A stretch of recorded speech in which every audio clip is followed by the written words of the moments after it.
L'ospedale di Dolo è troppo lontano da Scorzè e per i pazienti e i loro familiari raggiungerlo, a volte anche tutti i giorni se le cure lo richiedono, è diventata una via crucis. Il sindaco di Scorzè, Giovanni Battista Mestriner, vuole che la regione Veneto inserisca il suo comune in una ULSS diversa da quella di Dolo.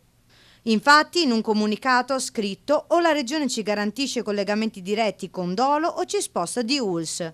Il comune di Scorzè è situato al centro di 7 possibili ospedali: Mirano, Mestre, Treviso, Castelfranco, Campo San Piero, Padova e Dolo, e si trova a dover fare capo a quello più scomodo. Oggi, se un paziente sta male, viene trasportato d'urgenza nel pronto soccorso di Mirano e se poi necessitasse di un ricovero dovrebbe essere spostato a Dolo.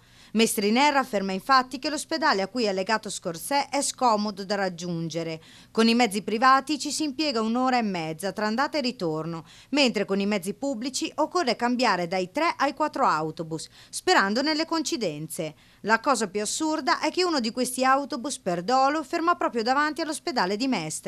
Infine il sindaco scrive che il Consiglio Comunale ha votato un documento per il cambio dell'ULSS, mentre il Partito Democratico ha votato contro, votando contro gli interessi dei cittadini di Scorzè.